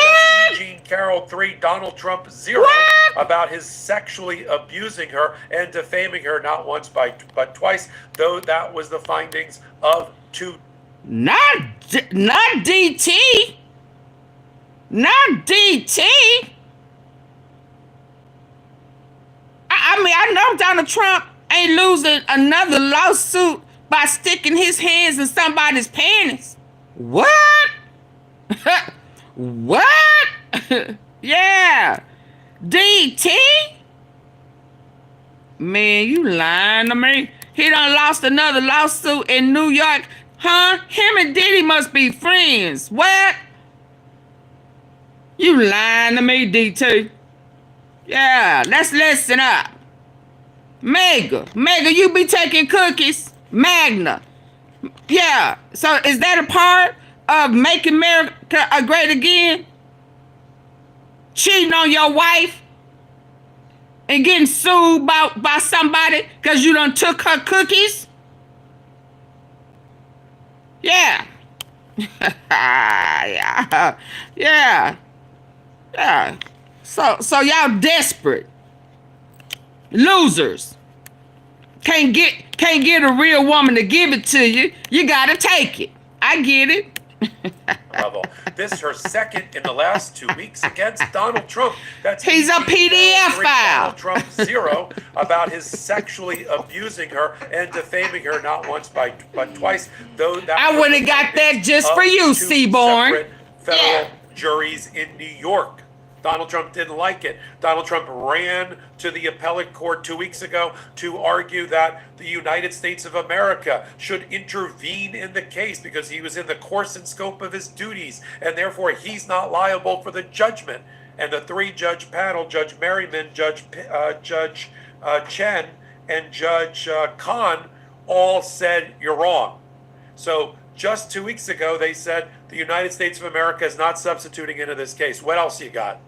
And Trump said, I want to argue presidential immunity. And the Second Circuit said, again, you already argued presidential immunity 2 years ago. We're here on the Midas Touch Network and on Legal AF. This is not a broken record. This is yet another win for E. Jean Carroll. I'm diving into right now. I'm Michael Popak. All right, let's dive in. So, 2 weeks ago, oral arguments in front of the same three-judge panel. The argument there for Donald Trump was the United States of America should be allowed to substitute in on a motion to replace me individually, which is a first step in a two-step process. After, if that was approved, then he would argue there's sovereign immunity and the United States isn't going to pay the $83.5 million. That was rejected. We did a full report on it. We had the oral argument up on Legal AF, the YouTube channel. Fast forward to oral argument just in the last 48 hours, one that Donald Trump wanted to avoid. He files a motion to stay and delay, which is rejected. Doesn't want to argue the oral argument until he has time to appeal the refusal of the Second Circuit, same three-judge panel, to grant his motion for the U.S. to intervene. They say, no, we're having the oral argument. All right, so we go forward with the oral argument. This guy, Justin Smith, shows up for Donald Trump. Robbie Kaplan, who's been on the Midas Touch Network and on Legal AF before, she's representing E. Jean Carroll. The main argument for Justin Smith is that the June 2024 decision by the United States Supreme Court giving Donald Trump immunity from certain types of suits is a intervening factor that the Second Circuit should be looking at and should base their decision on, that Donald Trump has presidential immunity that can't be waived. Second Circuit said, you already raised presidential immunity. Alina Habba raised it 2 years ago, and we found waiver. In other words, immunity is something that can be waived, and because Donald Trump continued in the litigation for almost 18 months in federal court and never raised presidential immunity, never raised, well, I'm immune because even though I defamed her in the Rose Garden, I said she's ugly, I said I would never have sex with that person, I said she's insane and I don't know what she's talking about, which was proven to a jury that that was defamation in a case where Donald Trump testified. His argument is, I would have been stronger on bringing up the presidential immunity if I knew the Supreme Court one day was going to give me that presidential immunity decision. How about that? And the judges were like completely skeptical. Like, immunity is something you could waive. You can't wait around several years to see if you get a better decision. And even when you look closely at that decision by the United States Supreme Court that we hate, the 6-3 decision giving Donald Trump effectively immunity for most things. And there's still categories of things that even the right wing of the Supreme Court believes is not covered by immunity. You know, if it is a private act about a private affair, a private conduct, this Supreme Court says he doesn't have immunity. If it's core constitutional function of a president, it's going to get absolute immunity. If it has to do with his job duties stretched to their outer boundaries, he's going to get immunity. But if it falls into the bucket of private acts, like he sexually abused a woman in a dressing room before he was president and then denied it while he was president, that doesn't fall within even the outer boundaries of his job description. This case has already been litigated about his job duties and the outer boundaries of it. So I don't see how the Supreme Court decision in 2024 helps the argument. And the Second Circuit panel looked the Trump lawyer in the eye and said, "You lost on this issue already." So what now? You have to raise the issue. You said He's what now? arguing that it's presidential immunity is something you could waive. You can't wait around several years to see if you get a better decision. And even when you look closely at that decision by the United States Supreme Court that we hate, the 6-3 decision giving Donald Trump effectively immunity for most things, there's still categories of things that even the right wing of the Supreme Court believes is not covered by immunity. You know, if it is a private act about a private affair, a private conduct, this Supreme Court says he doesn't have immunity. If it's core constitutional function of a president, it's going to get absolute immunity. So if it has to do with his job duties stretched to their outer boundaries, he's going to get immunity. But if it falls into the bucket of private acts. So his SEX assault, he don't get immunity from that. So he's a PDF file. Oh, okay. So he don't get a pass. Oh, okay. So there's a possibility he'll be in there with Diddy. Doodoo Diddy. Yeah, okay. Like he sexually abused a woman in a dressing room before he was president and then denied it while he was president. That doesn't fall within even the outer boundaries of his job description. This case has already been litigated about his job duties and the outer boundaries of it. So I don't see how the Supreme Court decision in 2024 helps the argument. And the Second Circuit panel looked the Trump lawyer in the eye and said, "You lost on this issue already. Waiver, you have to raise the issue." He's arguing that presidential immunity can never be waived. Alina Habba raised that exact issue at the Second Circuit 2 years ago, and she was shot down by another panel. So we're just beating a dead horse. Now the ruling hasn't come out. That's the problem. That was the problem. So what do we have? That's the problem right there, sir. Beating a dead horse. Beating a dead horse. It fell asleep. He has issues. Yeah, erectile function. Yeah, that's what happened when a lot of them try to have to take it, you know, and use all them extra pills and shit. Yeah, you got Peter problems. You're a cookie monster. You're not exempt. You got issues. And you talking about criminals. You talking about illegal immigrants. Hell, in your whole family, your whole lineage is illegal immigrants that came over here illegally. Both your wives. Yeah. Your real last name, your real roots. Your mama and your daddy. Everything about you is a hypocrite. They're talking about people are criminals, they're breaking the law, and you're the biggest criminal. Hell, you got more convicted felonies in your record than anybody I know from the hood. Hell is wrong with you? Y'all crazy. Y'all did a big one with this one. At the Second Circuit 2 years ago, and she was shot down by another panel. So we're just beating a dead horse. Now the ruling hasn't come out yet, but it's going to. So what do we have so far? He's tried to overturn the judgment, and this is all in the last 30 days. Tried to overturn the judgment of or the verdict of the jury and the judgment of the judge, Judge Kaplan, about the first case, the $5.5 million first case that went forward. That's about the sexual abuse that was proven in court in a Bergdorf Goodman department store across the street from Trump Tower, and his defamation before he was, after he was president, because he kept defaming her. The second case, and it was tried second, was about the sexual abuse was already presumed because it was proven by the first jury. It was about his defamation after he was president. Conduct before, defamation after.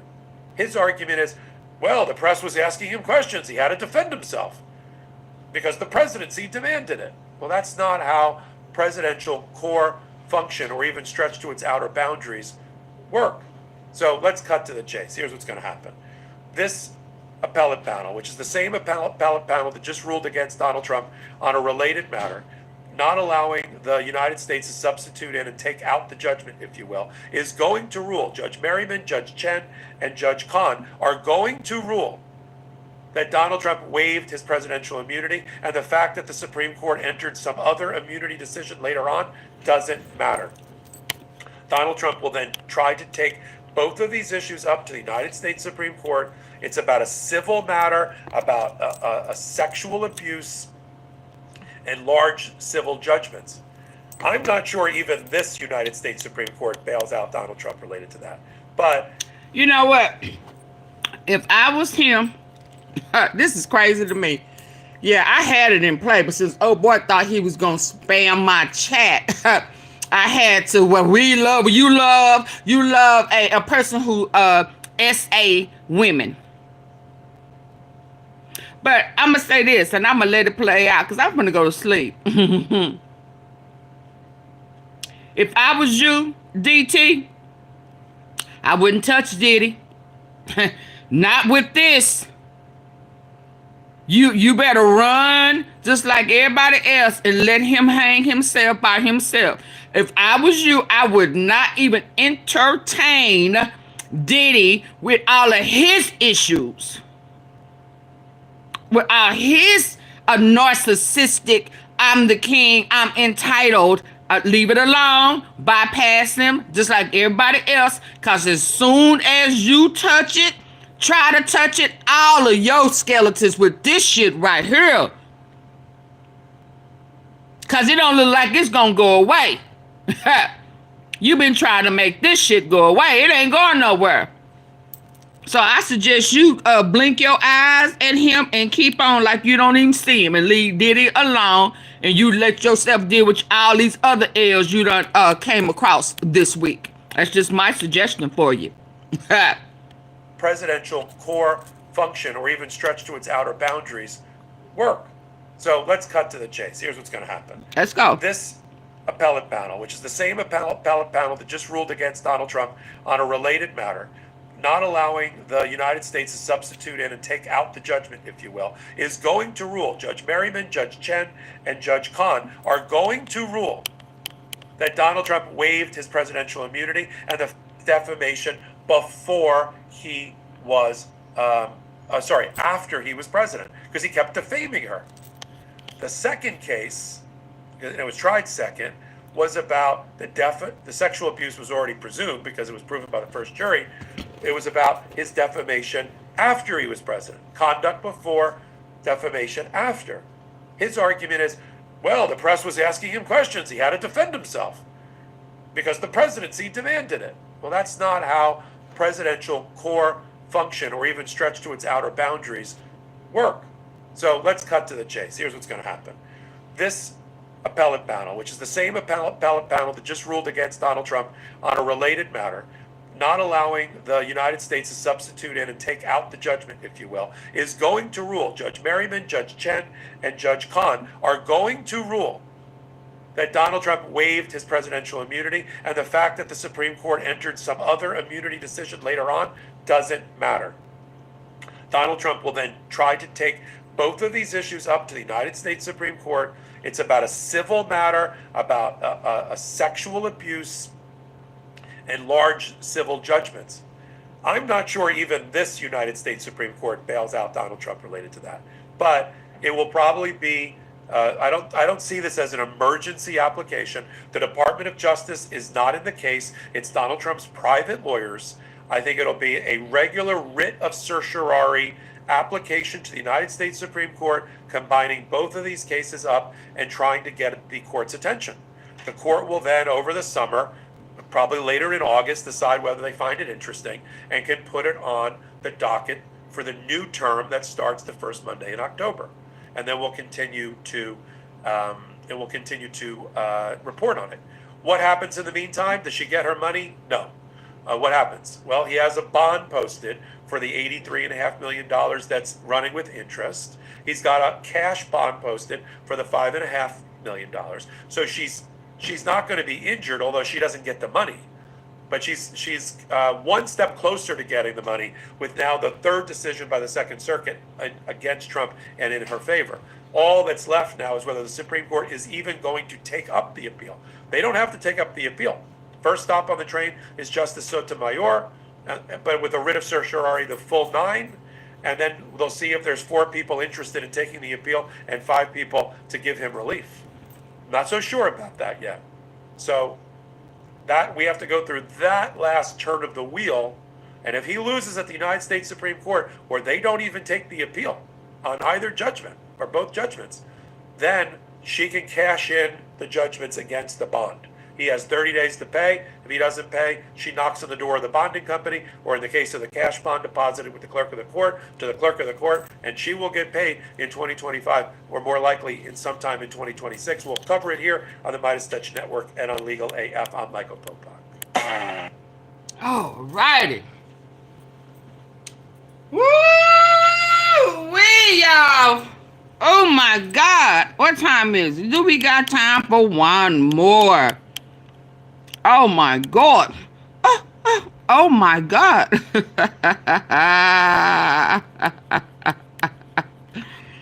I want a good one. I want a good one. But I tell you, this week has not been your week, sir. It has not been your week. I had a good one. Rejected. Ooh, I know you mad. Y'all hit the like button. Tap the screen. Your screen on your phone. Double tap it. Just go ahead. I know this, I know you're not happy with Auntie Fee, but you can double tap it. It's okay. It's okay. It's okay. He tried it. Truth. Sick of the scam. Let's see what that one is. Sick of the scam. Now, as we speak, Joe, children are starving to death because of I don't know if I want to hear it. Yeah. Starving to death. And I brought forth 2 resolutions, which basically were very simple, and they said no more U.S. military aid to Israel under these conditions. One vote got 15 votes in the Senate, the other one got 16. Let's listen to this one. Caught. Let me walk you through something that should set off every alarm bell in your head. Let's go. Emile Beauvais, Donald Trump's former acting assistant attorney general, and now a hand-picked nominee for a lifetime seat on the federal bench, was just exposed in a whistleblower complaint for ordering DOJ lawyers to break the law. This is not novel interpretation of the law. This isn't bending it. This isn't skirting it. This is breaking the law. This was not some vague political directive or a poorly worded email. I don't know if I can handle this. According to a 27-page sworn whistleblowers, ordering DOJ lawyers to break the federal bench was just exposed in a whistleblower complaint.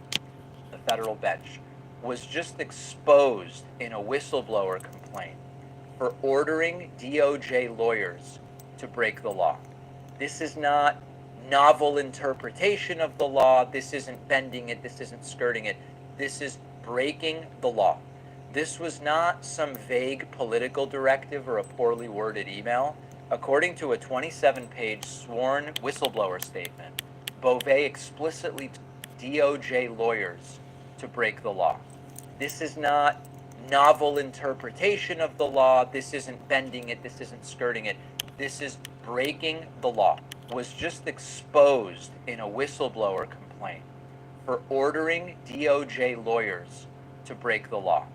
This is not novel interpretation of the law. This is in a whistleblower complaint for ordering DOJ lawyers to break the law. You lying to me. This is not novel interpretation You of the lying to law. me. This isn't bending it. This isn't skirting it. This is breaking the law.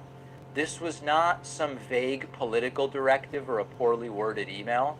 According to a 27-page sworn whistleblower statement, Beauvais explicitly told DOJ attorneys, ignore federal court orders. Deport people anyway. In other words, if the court tells you to stop, do it anyway. The planes take off no matter what. This was, by the way, yesterday, when we did our interview with Cory Booker yesterday, it was minutes after he came off of the hearing floor where he was questioning Beauvais about exactly this. This was happening in real time. So allow it to sink in what this is. A Justice Department official saying to lawyers, you all should say F the courts and do whatever Donald Trump wants. That's not tough immigration policy. It's not strong leadership. It's criminal conduct. Now, here's where it gets even worse, because you would think, well, if it's illegal, surely there are consequences, right? But this is Trump's America. Illegal is a suggestion. Illegal is an idea. Illegal is a theoretical concept. Unless someone enforces the law, you know, indictment, whatever. These are just headlines at the end of the day. A guy tells staff to violate a court order, and what happens? Nothing. A few senators maybe will grow a spine and we'll see something, but nothing. This guy might even get a promotion for it. And the dirty secret about power that we've learned really quickly over the last few months is that if there's no real enforcement, then illegal is a theoretical concept of no substantive value. It's like speeding in a town where there's no cops. I see the speed limit. Everybody else a criminal, but he ain't. There's no police. There's no red speeding cameras.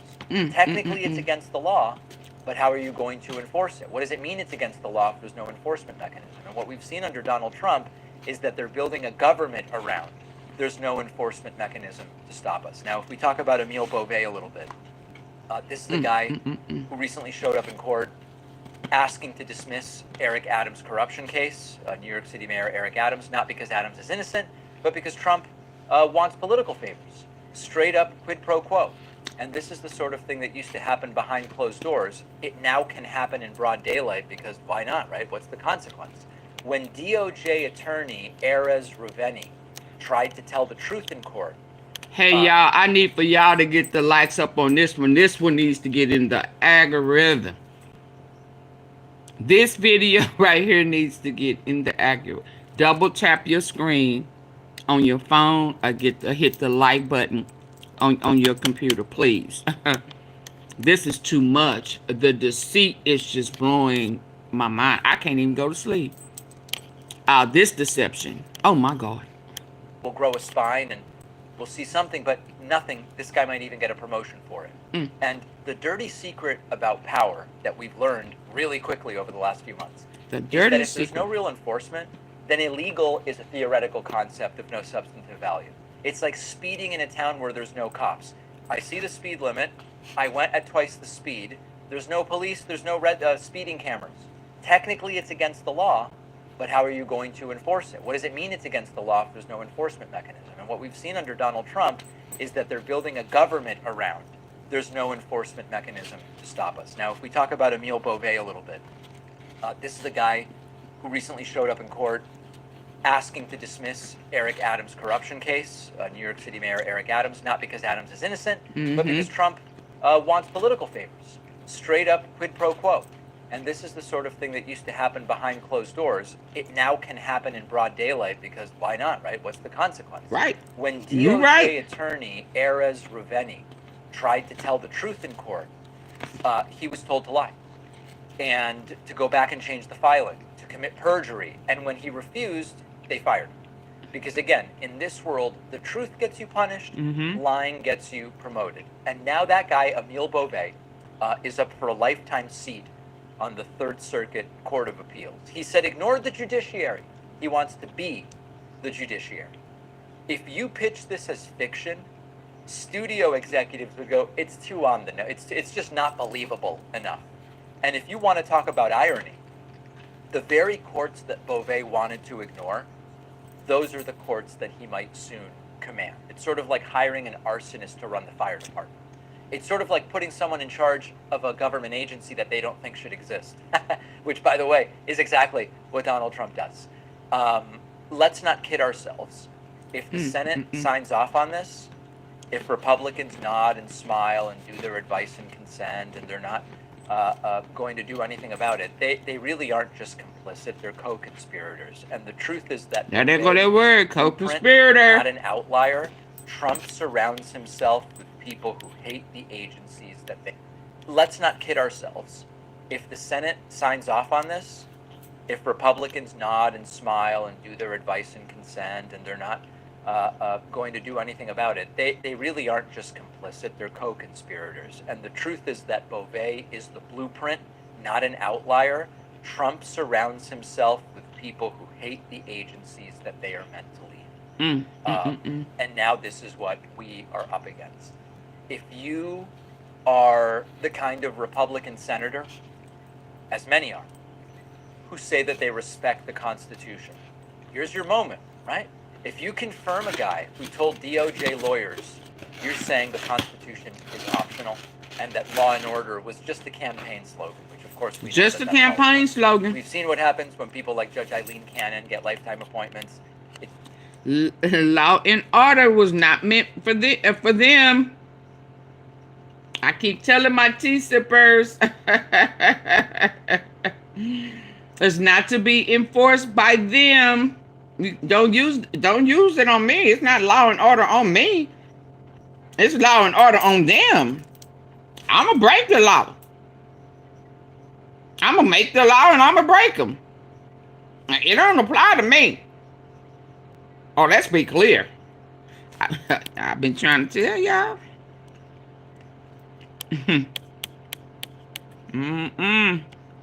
Who say that they respect the Constitution. Here's your moment, right? If you confirm a guy who told DOJ lawyers defy court orders, you're saying the Constitution is optional and that law and order was just a campaign slogan, which of course we know that that's all it was. We've seen what happens when people like Judge Eileen Cannon get lifetime appointments. It's real damage, it's generational damage, and if you give someone like Emile Beauvais a robe and a gavel, you're institutionalizing corruption. So this is the part where I say we're going to stay on the story because we're going to. At the same time, what can be done? What can be done? That's what we need to figure out. Make sure you're subscribed to the YouTube channel. We're going to take a quick break. We've got a great program today.